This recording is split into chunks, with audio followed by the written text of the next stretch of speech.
Welcome back to another deep dive, everybody. Today, we're going to be tackling some pretty thought-provoking stuff. Population growth, resource scarcity, and even, the role of government in all of it. Sounds like a pretty full plate. Oh, it is. Yeah. And to get us started, you brought some clips from a YouTube video titled The Population Bomb and Other Disasters. It's from a channel called Mrs. Media, and it's a bit of a doozy. It is. It really delves into some pretty controversial ideas. So where do we even begin with something like this? Well, I think the best place to start is with the idea that's at the heart of it all. This notion that there are simply too many people on the planet and not enough resources to go around. Right. Like we're all competing for a slice of a pie that's just not big enough. Exactly. And that idea has been around for centuries, actually. It goes all the way back to a guy named Thomas Malthus, way back in the 1700s. Oh, yeah. Malthus. Didn't he say something about, like, population growing exponentially while food production only grows linearly? He did. And he believed that this imbalance would inevitably lead to widespread famine, disease, and all sorts of, unpleasantness. Yikes. So basically, he was predicting a global catastrophe because of overpopulation. That's putting it mildly. And his ideas, while controversial, have had a pretty profound impact on how we think about population growth and its consequences. Okay, but fast forward to the 20th century. Yeah. And those Malthusian ideas got a serious boost with the publication of a book called The Population Bomb, right? Right. Written by Paul and Anne Ehrlich back in 1968, this book basically took Malthus's theories and cranked them up to 11. So they were predicting some pretty dire stuff, too. Oh, yeah. Mass starvation, societal collapse, environmental devastation, you name it, they predicted it. They even went so far as to say that hundreds of millions of people would starve to death in the 1970s. Wow.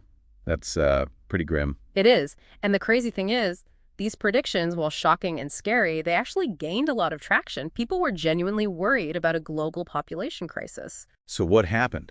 Did the world descend into chaos like they predicted? Well, thankfully, no. The mass starvation and societal collapse they foresaw never materialized. In fact, quite the opposite happened. Global food production actually increased dramatically in the decades following the book's publication. So they were wrong. Well, yeah, pretty much.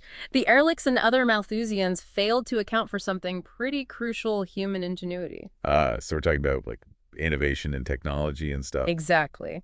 They underestimated our capacity to find solutions to problems, to adapt and create new ways of doing things. Think about the agricultural revolution, for example. New farming techniques, fertilizers, genetically modified crops.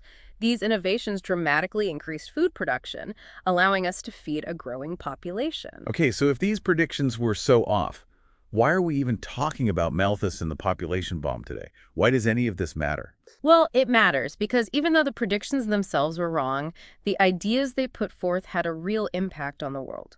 These ideas seeped into policymaking, shaping how governments approached population control and resource management. Interesting. So what kind of impact are we talking about here? Give us some examples. Sure. The video you shared mentions a pretty disturbing case in Peru where U.S. foreign aid money was actually used to fund involuntary sterilization programs targeting indigenous women. Whoa, serious? Yeah. And the justification for these programs was rooted in this fear of overpopulation.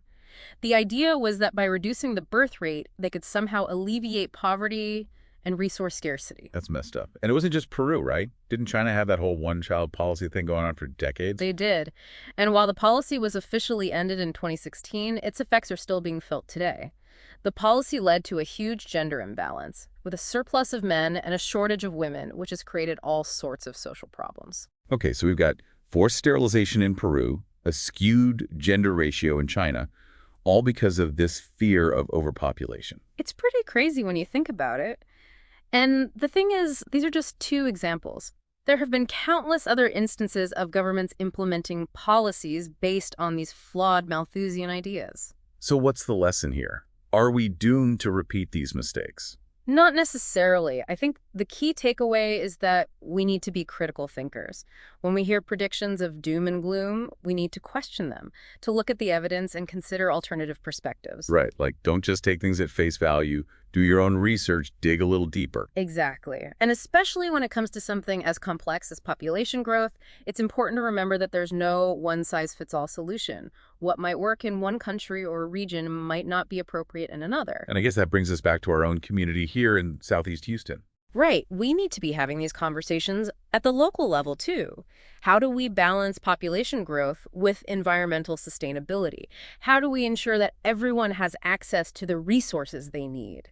These are questions that deserve our attention. Absolutely. And to your point about being critical thinkers, we also need to be aware of the potential for bias. Oh, absolutely. There are always going to be people who benefit from certain narratives, even if those narratives are based on flawed assumptions. So like maybe someone's pushing a certain agenda, or maybe they're just trying to scare people into doing what they want. Exactly. And it's our job as informed citizens to be able to see through that, to recognize those agendas and make decisions based on evidence, not fear. Well said. It's almost like we need to develop a healthy skepticism, right? Right. Not to be cynical, but just to be aware that not everything we hear is necessarily true or unbiased. That's a great way to put it. Healthy skepticism is essential, especially in today's world where we're bombarded with information from all sides. Okay, so to wrap this all up, it seems like we've covered a lot of ground here.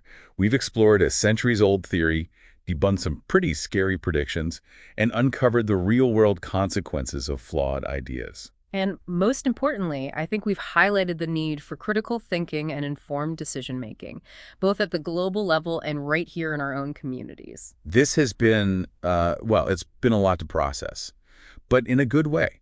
It really makes you think about how powerful ideas can be, for better or worse. It really does, and it raises a lot of important questions about how we move forward. How do we ensure that the decisions being made, whether it's about population control or resource management, are based on sound evidence and a genuine concern for the well-being of both people and the planet?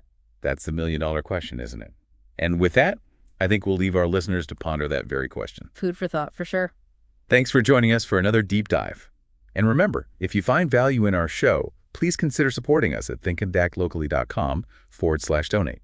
You can find the link in the show notes. Every little bit helps us continue to bring you these thought-provoking conversations. That's right. All right, folks, until next time, keep thinking and acting locally. We'll see you then.